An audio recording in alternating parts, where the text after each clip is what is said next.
Hi, welcome back to part 4 of this series. Actually, where I left off, I was showing you in different areas, places, symbols, as for example the mark of Cain. I was talking about the mark of Cain, but it was here I found it like in symbols of Islam, as like in the Hamas symbols of the crossed swords that forms the X. You see this, the symbol, the ancient symbol, that it looks something similar to this, which is a military symbol of Islamic symbol. And here's some more about the Hamas symbol of war. Here, I think it's referring to this one up here. This is a description of some symbol from a Palestinian flag, and here's another, and you'll see the crosses here. Everything is crossed, so you get the idea. And you've noticed that they use like a green color. Now I've also heard that green is also a symbol of Satan. And you probably heard of the green movement. You know that. Well, there's something else about Obama and the green movement, which is a scam, because he cheated these green companies out of billions of dollars. It caused them to go bankrupt and all. What was that name? I can't think of the name right now, but when I find it, I'll make a video of it and put it in with this, because it, like I said, it's all ties in together, and you know, it goes as further it goes, the deeper the rabbit hole gets. You know, you've heard that saying. So, I've also found Mr. Roman X. Okay, what I was trying to find before and I couldn't find it. Well, I finally found him. As you notice here, you see this fella here has an X on his forehead. Okay. And maybe I could find a better picture kind of close up. Okay, see this guy, he has an X on his head. Here it's a Roman statue of a Roman soldier. And here's another. It's the same guy, but think a little bit closer. If you get the idea, you can see the X on the forehead here. Okay. Now, what this was is a Roman 3rd century portrait, possibly of a Hostilian or a Hieronymus Ecustus. I can't pronounce those Roman names very well, excuse me. As in Etruscans or Etruscans. I think that's how you pronounce that. But anyway, he had an X on his forehead, and he also appears as the hero on the Ludovici sarcophagus, and Helga von Heinze, in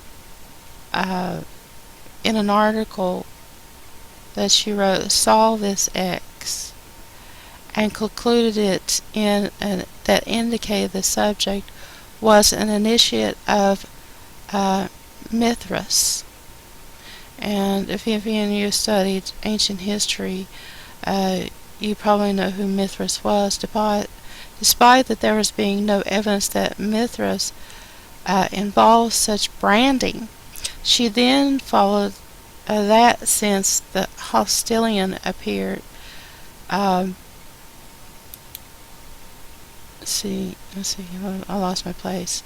There was, she then followed the Hostilian appears with an X on his coins, This must be Hostilian, and he must have been a um, Mathric initiate. Okay, that was interesting.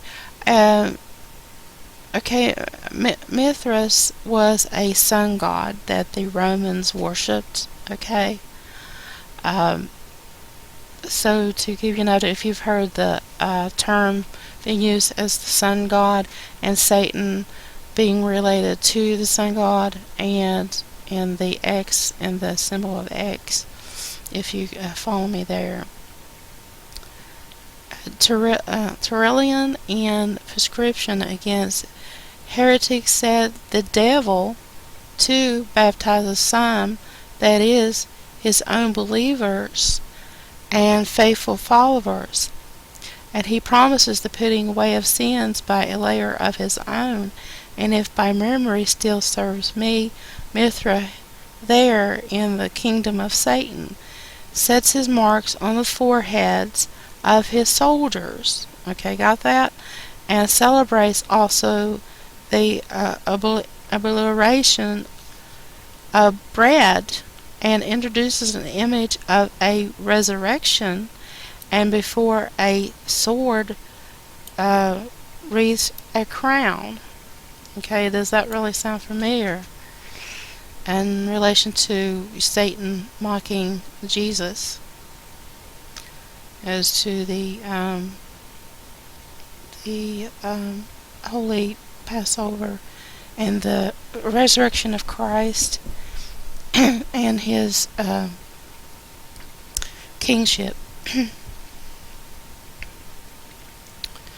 This was part of Tertullian's famous diabolical mimicry arguments.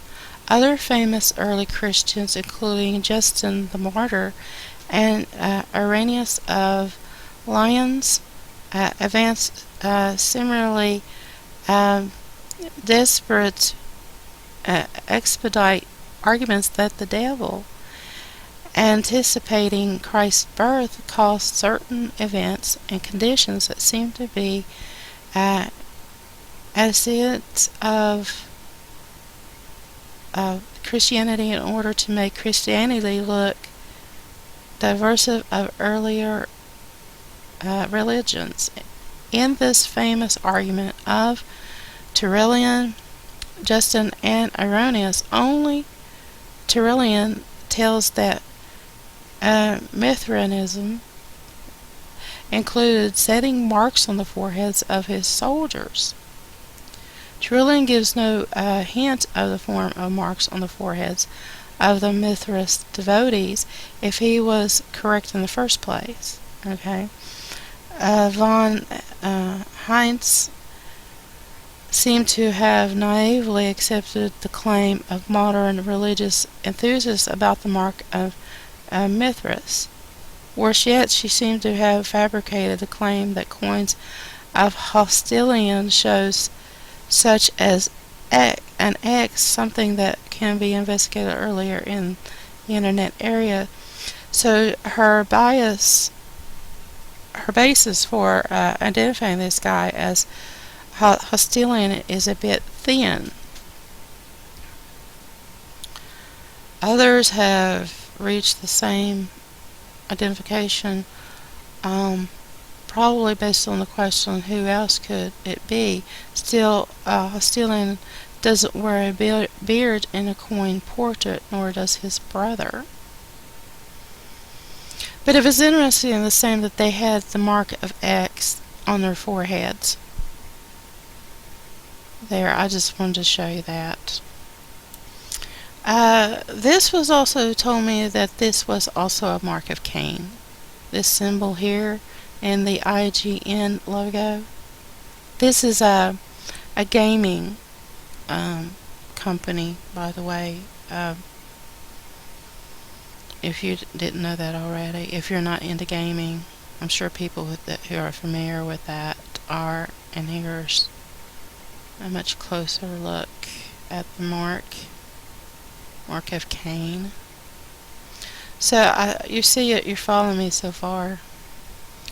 Now this article I found in relation to, it is titled "A Singularity in the Image of the Beast." Um, Now this author, he is an author and acclaimed of his acclaimed book God's Final Warning to America, and co-author of the bestseller Israel, the Blessing or the Curse. And he has experience debating. John wrote the Only Jesus of Nazareth series, and so on and forth. But anyway, this author here, he's a Christian, and and he said, in his writing, that since I can remember, I loved science fiction, not horror movies, but it was pure science fiction that intrigued me, the author said. And his first science fiction movie that he remembered was The Forbidden Planet. And that movie was released in 1956. So said he was just 8 years old at the time. And he must have watched that movie a dozen times through the years, and it never got old to him. Well, I've got a confession to make too. Before I became a Christian, I was hooked on science fiction films too. Anything coming and going science fiction, I watched it. So I think I know where this guy is coming from. The movie, he said he's talking about the movie, how good it was, and that the movie was a classic and it set the standard for sci-fi, okay? And so that the movie ended with Dr. Morbius, remember that guy, Morbius, threw himself in front of the monster from his ID, and which was himself, like he turned into the monster. And he dies along with the Force, and Dr. Morbius' death saves the rest of the expedition. Okay, now this movie is filled with technology and action, and it's definitely was the way ahead of its time. Okay, and here is like you have Robbie the robot that interacts with humans and operates with artificial intelligence, and it's like a robot C-3PO of Star Wars. And Dr. Morbius is able to interact with the Corel electronics to greatly boost his intellect. And this represents the merging of biology and machines. Okay, and then man's technology can go beyond man to destroy him. Okay, and that's what the movie was about also. So, in the case, it was that the Corel's technology, but the principle is about the same as what is happening in today's world right now. And the same with the Star Trek TV series. I meant like the Next Generation, like the android Data. He was actually a model after Robbie the robot, but Data looked more human, and he was completely mechanical. If you follow me. Okay, the idea of the cyborg was fully developed for as far back as the early 1970s, and movie and TV series like the $6 Million Man and the female counterpart, the Bionic Woman, and the $6 Million Man. How that happened, how he was severely injured in a car crash, and said we can rebuild him with our technology, and they said if you remember that.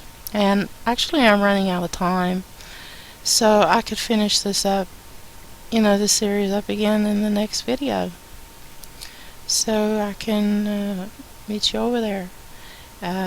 Until next time, God bless you all. Jesus loves you, and so do I. Y'all take care now. Bye-bye.